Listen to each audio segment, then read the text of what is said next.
Hey.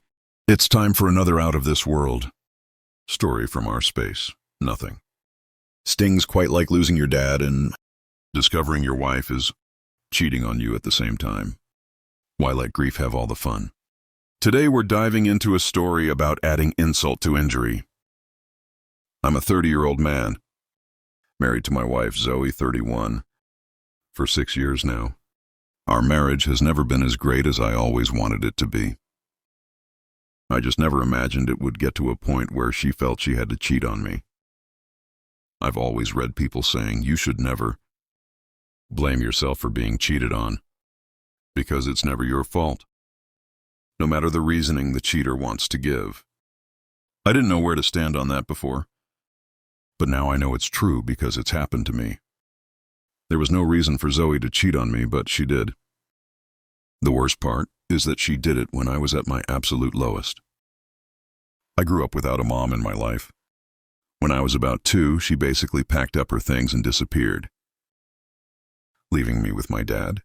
That man was my hero because even from a young age, I could see all the sacrifices he had to make and how hard things were for him at certain points. He played his role better than I could have ever hoped for. Even when I had the resources to try to find my mom, I didn't bother because I didn't need that kind of closure. Unlike what a lot of people say, I had no desire to ask her why she left me. It didn't matter. I lost my dad about a month ago, and I'm still reeling from it. It hurts so much not to have the person I consider my best friend in my life any longer. It's better than it was a month ago, but it still hurts like hell. And the grief is never really going to leave me. Zoe was a good shoulder to cry on through the pain. And as far as I was concerned, she was supporting me in the best possible ways. However, there was a point when it started to feel like she was getting tired of wiping my tears for me. I felt like it was in my head and I was being paranoid. But I was sure it was the case when she found reasons to come home later than usual or to run errands during the weekend. I've been married to her for 6 years, so I know when these new habits pop up out of nowhere. I talked to her about it. I told her I'd understand any answer she gave because I really just wanted honesty. I'm not the type to ask a question like that and then hate it when you're truthful. She said everything was fine, though, and there was no way that comforting me was a stressful or tiring thing. I did notice that on some nights she'd cuddle up to me, and I felt like she wanted to initiate things. But it was understandable that I wouldn't exactly be in the mood, especially 2 or 3 weeks after something like that. I also understand that she can't exactly control her urges, or when she's in the mood. I'm not blaming her for that. But if you have to wait less than a month before you have sex with your partner again, it shouldn't be a big deal. Apparently for her, it was a big deal because I learned that she's been cheating on me. I don't know whether this is something she just started because I haven't been in the mood, or whether she's made a habit of cheating whenever she wants in the past. I know for a fact that she chose not to wait for me and instead stepped out of our marriage to sleep with another man. I was already in a horrible spot in my life, and to learn that just made things so much worse. It was pure luck that clued me in on what was going on. I was in the right place at the right time. When I saw a notification come in on her phone, it was someone saved as Lee, and the message was, "I miss your girly parts. Come over." I couldn't believe it when I saw it. We were sitting on the couch in the living room watching TV, and she didn't seem to see it, but I did. I kept trying to run through different explanations in my head. I was even wondering if I might have read something wrong, but I could not come up with anything that made sense. I realized I saw exactly what I thought I saw, and I was just trying to make up excuses for her. Hopefully that's understandable, because the last thing I wanted to deal with in my life was something else to crush me, and that was going to crush me beyond repair if it was true. I ended up confirming it that very night. When she went to sleep, I grabbed her phone. I didn't care if I got caught. I went to her chat app and looked through her messages with Lee. I was able to confirm that they had been sleeping together 2 weeks after my dad passed away. They'd only started talking after he passed away. The first evidence that they had met up was at the 2-week mark. This guy wasn't someone she knew. She started looking for an escape from me only days after my dad passed away. She started chatting up this guy. I don't know where they met because it wasn't clear in the texts. She also didn't make it obvious to the guy that she had a husband. Every time he suggested coming to her place, she found a way to deflect it. I screenshotted everything and sent it to myself. I was so devastated. I still am, because how exactly are you meant to move on from a discovery like that? Especially at such a low time. I've been having some really dark thoughts as a result, but I'm holding myself back from entertaining any of them. I haven't confronted her yet, and I know a lot of you won't understand that, but if I confront her, that's me officially choosing to add another layer of stress and pain to my life. I want to at least try to prepare myself mentally, because things are going to get so hard for me going forward, and I don't want to fall apart under the weight of it all. I will definitely bring an update once I do confront her, which I hope isn't going to be a painfully long time from now. She's noticed that something is wrong, though, and that might be what pushes me to finally say something and get it over with. Update 1. About a week ago, I wrote about my cheating wife. My father died, and I found out that only days after. She started talking to some guy called Lee. A couple of weeks later, she met up with him to sleep together. Based on their texts, that happened, and they've slept together multiple times since then. I found out through pure luck. So all of this could have been happening, and I would have been a fool who had no idea that his wife was messing around behind his back. As much as this isn't the kind of thing I wanted to deal with when the pain of losing my father was still fresh, I just had to go ahead and get it done. I waited about a week from the time I found out about everything before I chose to confront her. She had gone out for the weekend, and I packed as many things as I could and put them in my car. When she got back, I told her I wanted to talk about the deficits in our marriage due to the pain of losing my dad. She was open to having that conversation. I told her I knew I hadn't been available for her sexually, and it was because my mind wasn't in the right place for that. She said she noticed and she understood. I asked her why, if she understood. She chose to go out and cheat on me with Lee. She froze when I said that because that was the last thing she expected to come out of my mouth. She initially tried to say she didn't know what I was talking about, but she was stuttering so badly I told her there was no point in lying. I understood it was what she felt was the easiest option, but telling the truth would be so much better for her. She wasn't crying out loud, but tears were flowing from her eyes. She said, "You were so unavailable." I laughed a little because it sounded so stupid to me. Of course, I was going to be unavailable when I lost someone incredibly close to me. But I hadn't even been unavailable for long before she decided she couldn't take it anymore and chose to sleep with someone else. I pointed out the timeline to her so she could see loud and clear how horrible a person she had been. I let her know that my unavailability wasn't a crime. We had a good life in the bedroom before then, so she knew it wasn't the way I was.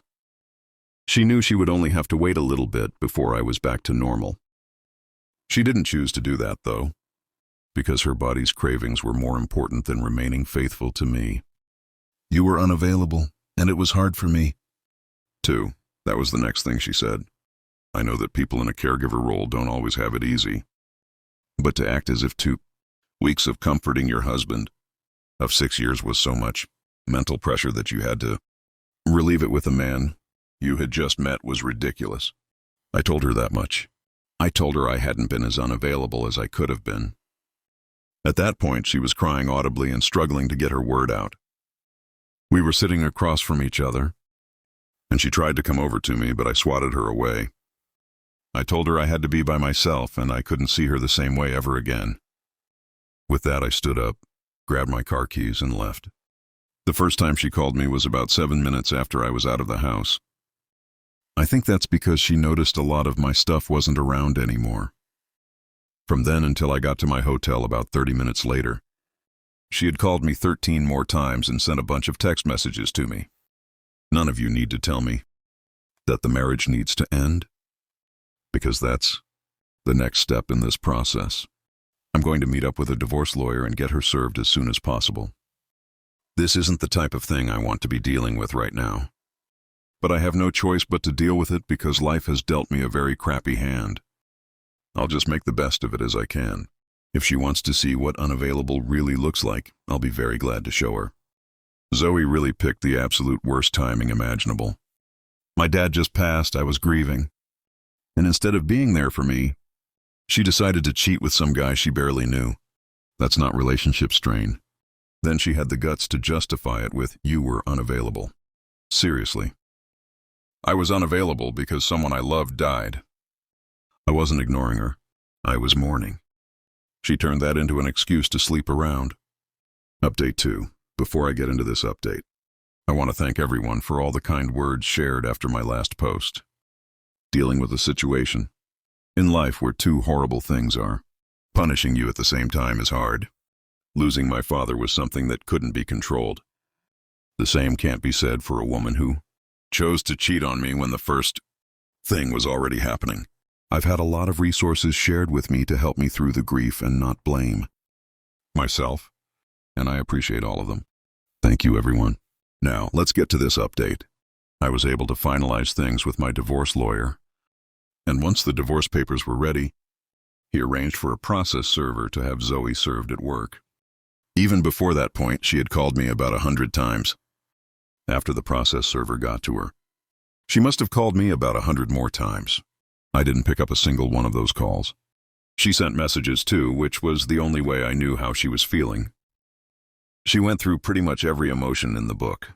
Right now, I'm just doing my best to give her a very good idea of what it looks like when someone is truly unavailable. Yes, I'm very hung up on her saying that about me when I was grieving. And I don't care. I've given her instructions via the envelope containing the divorce papers that if she has anything whatsoever to tell me, show me, or give to me, she should do it all through my lawyer. Initially, it seemed she wanted to be stubborn with that instruction because she reacted angrily in the messages she was sending me, claiming I was being an a-hole. As much as I wanted to say something to that, I said nothing. Eventually, she started to reach out to my lawyer instead of me. She still tries to call me, though, and sometimes with numbers that don't even belong to her. I can't wait for this phase of my life to be over. I've gone through enough pain, and right now, all I want is for her to be out of my life for good. I want the divorce to be painful for her, and I'll try my best to make it that way. Update 3. I know that losing my father was going to be a very defining part of my life, but I had the right idea for the wrong reasons. I'm slowly getting over the grief, but Zoe deciding to cheat on me simply made things so much worse. And it was so unnecessary for me to have to deal with that pain. Regardless, after finding out, I took the right steps and got the divorce in action as soon as possible. I'm glad to say that now we are finally officially divorced. And I could not be happier. It genuinely feels like there's a massive weight off my back. All the way up until the divorce. Zoe never saw me since the point I left the house. She called and messaged countless times, and I resisted the urge to return any of those calls and messages. She signed the papers and sent them back through my lawyer, as I had instructed her. Anything she wanted to ask me or tell me went through him, and if I felt it was important enough to respond to, I would respond through him. The first day we saw each other after months was when I showed up for the divorce mediation. I walked in with my lawyer, and it looked like she wanted to talk to me so badly. But I did my best not to even share eye contact with her. Needless to say, we couldn't come to an agreement in the mediation phase. I didn't care about the apartment because I inherited my dad's, but I didn't want to pay her alimony. I didn't want anything that was going to keep us together after the divorce. That was my one sticking point. She wanted alimony, though. She tried to talk to me after the mediation sessions, but I didn't say a word to her. She got the hint and left me alone. When we eventually got to a judge, things finally went the way I had wanted them to go all along. I had the screenshots of her affair, and I made it clear how she chose to cheat on me at the worst possible time in my life. I emphasized the emotional damage I had to withstand because of her. I didn't want any reason to have anything to do with her in the future. The judge understood and fortunately sided with me, even though I earned more money than her. I escaped alimony because he said she earned enough to maintain her lifestyle. He awarded her the apartment and the stability that would come with not having to move houses. There was no need for her to receive anything more in the split. Our joint savings went down the middle, but that wasn't surprising. When things were finally over, she came over to me again, wanting to talk. This time around, I finally chose to indulge her, knowing I was never going to talk to her ever again after that. She said she was really sorry. She had made a move based on her urges, and it had been the biggest mistake she had made in her life. Despite everything, she still loved me. She knew that even if we couldn't fix things at some point in the future, she hoped I would forgive her, and we could be friends again. I had so many things to say to that, so many things. I only told her that I acknowledged everything she said. Then I said, "Goodbye, Zoe." I walked away, got into my car, and left. I blocked her numbers when I got to my destination, and I blocked her on every single social media platform I had. The last thing I chose to do with her was to let everyone in her life know what she had done. Individually, I called her parents and told them the reason for the divorce. Both of them were shocked, and I could tell they had so much they wanted to say about her actions. But they chose to be loyal to their daughter. Her dad did give me something of an apology, though. Regardless, I blocked both of them after the call. After that, I called our mutual friends and told them the same thing. The emotions were a lot clearer in that case, and they were a lot more hurt by her actions, because it had ruined the entire friendship dynamic we had all had. I was tempted to block them too, but I realized that outing her was enough for us to never be able to all hang out again. I didn't need to be around people who had had loyalty to her at some point in the past. I repeated it for her good friends too, though. In that case, I just sent a text because I knew they would take her side, and I didn't want to hear that over the phone. I blocked them, though. I went through everyone I could and blocked those who it made sense to block. That was my last move. That was the last thing I did to make sure everyone knew the kind of person they were dealing with. I tried to find out who Lee, her affair partner, was so I could let him know that the woman he had slept with was married. But without her phone, I was never able to figure him out. I considered getting a private investigator, but it was too much effort and money for an affair partner, in my opinion. She was the one I really cared about getting back at. I got some calls from unknown numbers after the whole thing. I assumed they were her trying to get to me after I blocked her numbers. I never picked up any of them. I'm glad I'm as unavailable as I can be to her now. I wish her the best in my life, but I don't need any of it near me. Being alone in life without a dad or wife all of a sudden is going to be hard. But I'm going to make sure I get over it. Thank you to all of you for the kind words you've shared with me through this. Honestly, they've helped me keep going. I'm going to hold on to those words to keep going through the tough times that are surely ahead too. Zoe shouldn't even respect the bare minimum of boundaries while I was mourning and trying to protect herself. Now, after being exposed for exactly who she is, she tries to play the remorse card and pretend she made a mistake. Give me a break. Her so-called love and hope for friendship is just the last pathetic grasp at control over a situation she ruined herself. I made her unavailable for good,